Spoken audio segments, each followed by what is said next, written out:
Então vamos dar início aqui aos nossos estudos sobre a Revista Espírita ano 1, janeiro de 1858, na parte da introdução. E muitas coisas interessantes a gente pode encontrar nessa doutrina, e a nossa ideia aqui é justamente fazer críticas construtivas, comparar tudo que está acontecendo aí hoje em dia em relação a esse meio, a esses estudos. Aí está fazendo aí aproximadamente 10 anos que a gente não postava nada, não criava nenhum conteúdo, mas agora é diário, então se inscreva em nosso canal, dê seu like, isso é muito importante.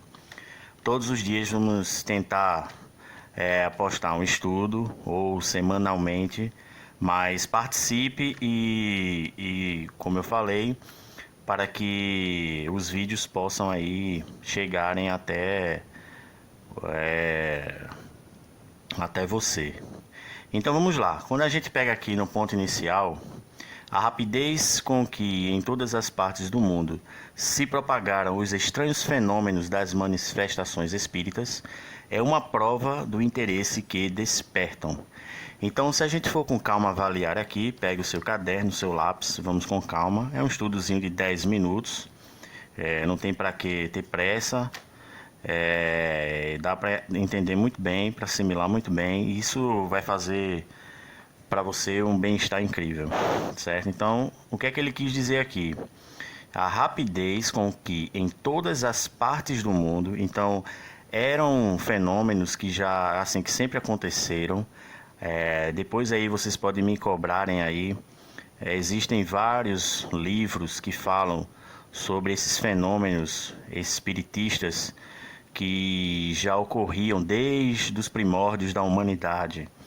Tem muitos autores falando sobre isso, antigos, da época de Kardec e até antes de Kardec, sobre esses fenômenos espíritas, né, que já aconteciam desde há muito tempo. Então isso se propagou ou isso ficou de uma forma mais clara para todos nós na medida que o mundo foi avançando, na medida que fomos evoluindo nessas questões espiritualistas, né? Nesses estudos espiritualistas, na realidade espiritualista, podemos dizer assim. Então, isso estava de uma forma muito rápida, muito dinâmica, não tinha como tentar fugir dessa situação. E Kardec observou muito bem isso. Então, muitas pessoas começaram a se interessar, mesmo que também tenha sido por objetos de curiosidade, ele vai falar isso, mas também pessoas sérias que queriam trazer essas questões espiritualistas para um mundo, ou pelo menos para uma linguagem mais científica, para um mundo mais científico, né? Deixar de lado essas questões místicas, como era antigamente, né? Por muitos. E isso teve muito a ver com o andamento do crescimento mesmo da nossa humanidade, né? Porque era uma época aí da Revolução Industrial, onde os homens estavam perdendo vez para as máquinas, né? E isso abriu mão para que muita coisa pudesse ser evoluída, pudesse ser provada, né, através de ferramentas que estavam ali crescendo dia a dia. Então, nada mais justo e muito inteligente por parte de Kardec que observou isso e quis justamente trazer essa nova era para a gente, para todos nós, que é trazer o espiritualismo de uma forma mais filosoficamente científica, né? Vamos dizer assim, já que estávamos a partir de agora, de então, né, da época dele para frente, enfrentando aí mundos de tecnologias e já bem na hora para que isso ficasse de uma forma mais palpável para todos nós, né? Então ele termina aqui. Isso se propagou, esses fenômenos se propagaram de uma forma muito rápida, né? Ele diz assim, então era inevitável os interesses por essas questões, por esse tipo de assunto, por essa nova realidade.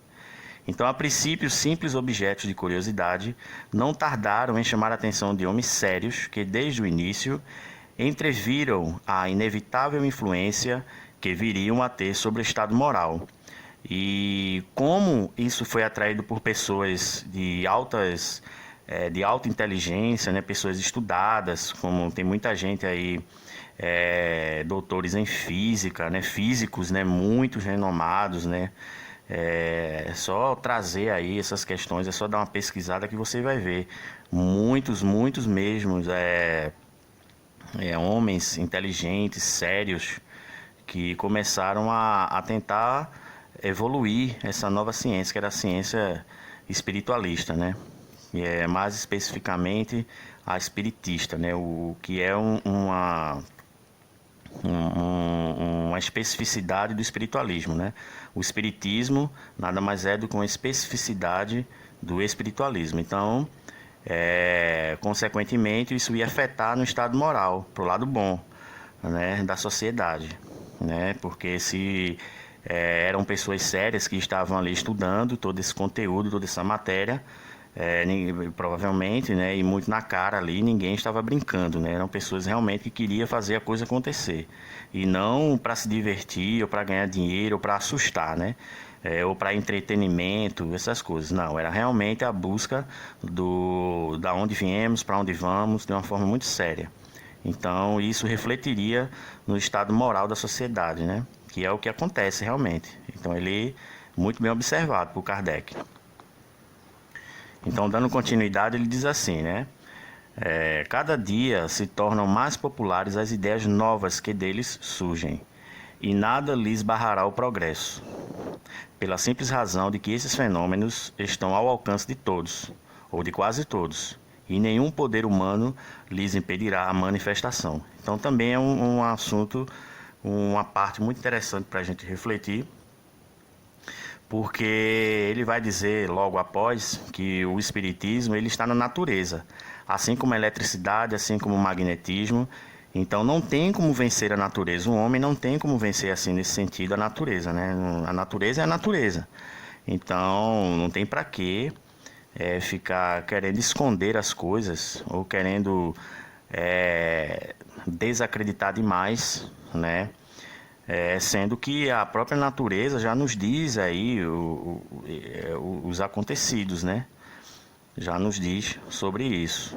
Muitos fenômenos acontecendo aí em todos os cantos do mundo, que futuramente isso vai ser provado de uma forma mais eficaz. Por enquanto a humanidade ainda segue a passos aí lentos, mas em relação às épocas anteriores, nós estamos mais avançados, né? Estamos mais atentos e mais sérios, né, em relação a essas questões. Então está na própria natureza. Então não tem como vencer, é o progresso, isso vai acontecer naturalmente. O espiritismo, ele vai acontecendo naturalmente. Querendo ou não, está na natureza. Você não tem como, por exemplo, dizer que a eletricidade é uma mentira, ou que é isso ou que é aquilo. Ela é uma realidade, é a natureza, é isso que ele quis dizer. O espiritismo é isso. Então aqueles, pois, que neles descobrissem um inconveniente qualquer, seriam constrangidos pela mesma força dos fatos, que é o que a gente estava falando aqui. Ali sofrer as consequências, como acontece às indústrias novas que de começo ferem interesses particulares, mas ao final das contas todos se acomodam, porque não poderiam ser de outro modo, porque aí a gente é vencido, né? A força da natureza é algo muito forte.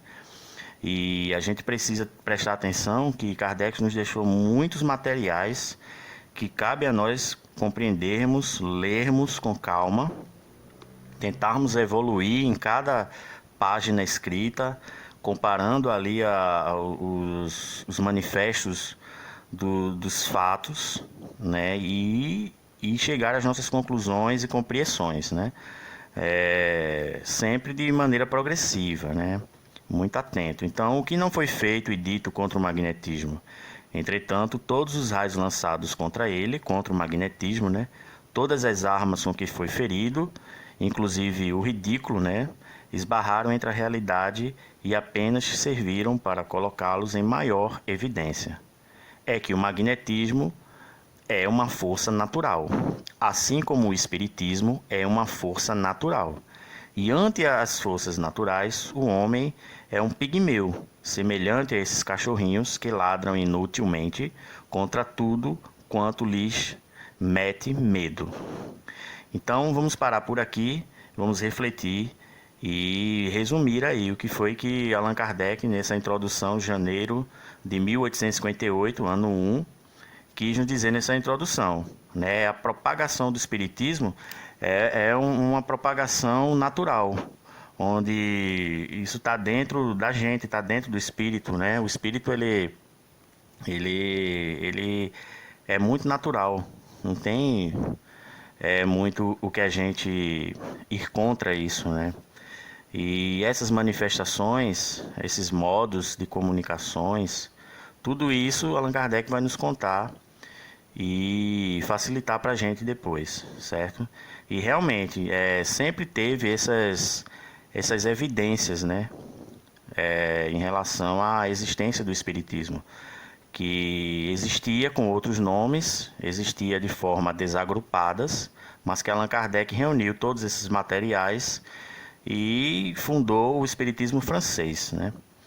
E é isso, muito interessante do jeito que ele fez. Foi para mim, na minha opinião, foi a forma mais eficiente que já existiu para se falar de espiritismo, né? Lembrando que antes de Kardec já existia o espiritismo inglês, o espiritismo americano, e tanto é que ele foi convidado para assistir às sessões. Então, como que ele pode ter fundado uma coisa que ele nem sabia, né? Então ele foi convidado. Então quer dizer que o espiritismo já existia.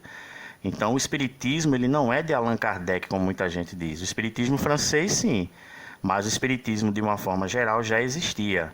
E os seus fenômenos e os seus fatos aí é que já existiam mesmo, porque é natural. Então isso acontecia em todos os povos desde os primórdios da humanidade. Tá ok? Então é isso que a gente precisa se atentar. O espiritismo ele não é uma crença assim como é uma crença religiosa, como é a liturgia de um grupo católico, evangélico, enfim, o bandista. Ele não possui essas crenças, certo? Ele é embasado em fatos que sempre ocorreram desde o início da humanidade, né, através das manifestações e das comunicações dos espíritos para com os homens. Isso tem de várias formas, isso acontece até de forma intuitiva, né, aquela voz íntima que fala ao pensamento. Isso é uma característica espírita, né, é espiritista, isso faz parte do espiritismo. Então sempre existiram essas sugestões mentais, por exemplo, porque faz parte de espírito a espírito. Né? Então é isso que a gente precisa estar atento. Sempre existiu. Então não é uma crença como são essas crenças religiosas. Né? É realmente baseado em coisas palpáveis que existiram, que existem e que Allan Kardec simplesmente, de uma forma muito feliz, eu diria, muito feliz, de uma forma muito feliz, de uma forma muito evoluída, conseguindo fazer como ninguém. Você vê aí, e ele com a inteligência dele, de discernimento, de lucidez incrível, de bom senso, para poder falar sobre essas questões, né, espiritualistas, ou mais especificamente espiritistas, né? Então, que Deus abençoe a todos, né? A gente vai aí para casa, fechando aqui esse livro, sabendo que o espiritismo sempre aconteceu desde os primórdios da humanidade.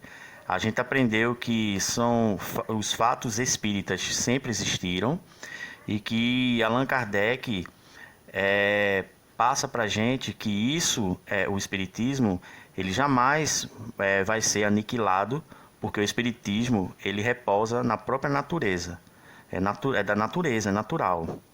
E a gente aprendeu isso, e isso está cada vez mais progressivo, ok? E a gente pode ver através dos fatos, através das nossas vivências, que realmente tem muitas coisas hoje em dia no mundo atual que a gente fica mais inclinado para que isso realmente seja uma realidade do que achar que isso são meras opiniões vazias, né? Tem muita consistência, tem muita clareza, tem realmente coisas mais próximas para serem verdades. Se eu tivesse numa cabeça de um cético, eu pensaria assim, mais para ser realmente verdades, porque realmente é um trabalho sério, do que achar que são coisas fantasiosas. Então não tem como achar esse trabalho uma coisa fantasiosa, né? Então é isso que a gente aprende aqui. Nos demais flow, aí, nos demais áudios, a gente vai tocando o barco com as páginas seguintes. Então Deus abençoe a todos, muita paz, muita luz. Até a próxima, meus irmãos. Obrigado.